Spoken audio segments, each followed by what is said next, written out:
Cligès is a poem by the medieval French poet Chrétien de Troyes, dating from around 1176.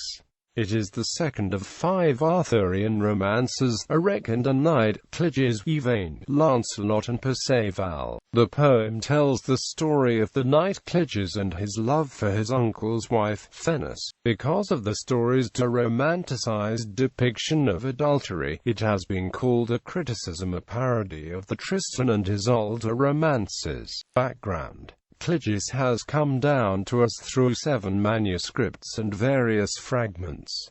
The poem comprises 6,664 octosyllables in rhymed couplets. A 15th-century prose version also exists.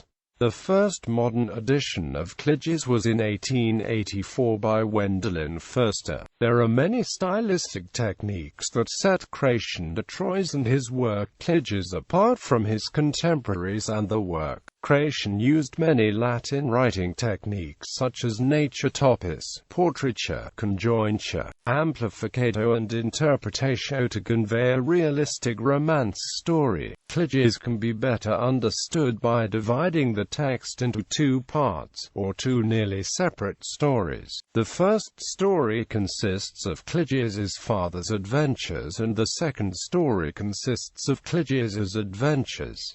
Cligès Scala Z.P.Z.E. supports the dual story approach, but also divides the text even further. Zadie creates a new structure where the 2 stories are divided into 8 episodes.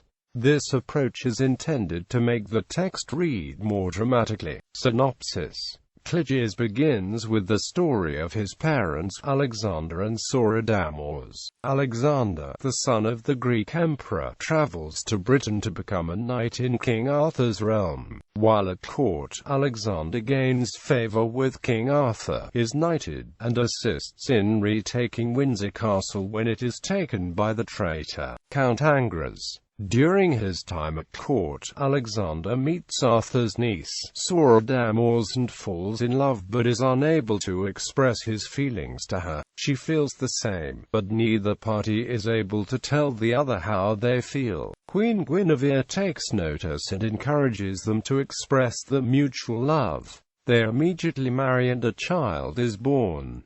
This child is Cligès. Alexander and his family then return to Greece and find out that Alexander's brother, Alice, has claimed the throne to Greece since the father has died. Although Alexander is the rightful heir to the throne, he concedes to Alice with the condition that Alice will not marry or have children so that the throne will pass to Cligès. Alexander dies and Cligès is raised in Greece. Many years after Alexander's death, Alice is persuaded to marry and he chooses the daughter of the German emperor, Fenice. Thus begins the story of Cligès and Fenice. Cligès falls in love with his uncle Ala's wife. She also loves Cligès, but he follows in his father's footsteps to Arthur's kingdom to be knighted. Like his father, he does well in King Arthur's court, participating in tournaments and displaying courtly manners.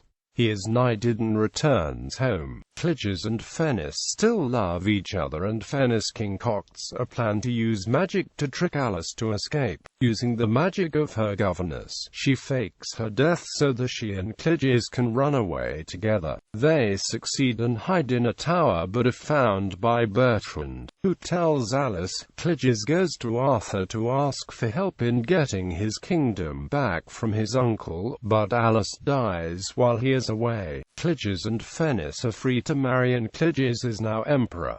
Critical review. In Cligès and Courtliness, Norris J. Lacey examines the characters found in Cligès and argues that Chrétien uses the story as an ironic presentation of chivalric character. Although Cligès displays the ability to master the social forms and rhetoric of the court, it is without substance. Lacey claims that the actions of Cligès and Fenice may seem to represent courtliness, a chivalric trait, but at their core therefore they are not moral. Lacey believes that Chrétien's Cligès is meant to throw doubt on the value and validity of courtliness. Cligès scholar Lucy Pollack verifies the Tristan and Isolde reworking found in the text, but also suggests that Cligès may be modeled after Ovid's character Narcissus. Cligès' opening lines give some of the only extant information on the creator's biography and earlier work.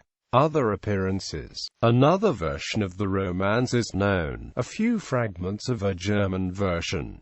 The character Cligès himself appears in other stories. In the 15th century, an unknown Burgundian author created a prose version of Chrétien's Cligès, under the title Le Livre d'Alexandre Empereur de Constantinople et de Cligès son fils. This prose version differs from the original in several aspects, and the story is thought to have been adapted to the cultural and political circumstances of the Burgundian court at the time.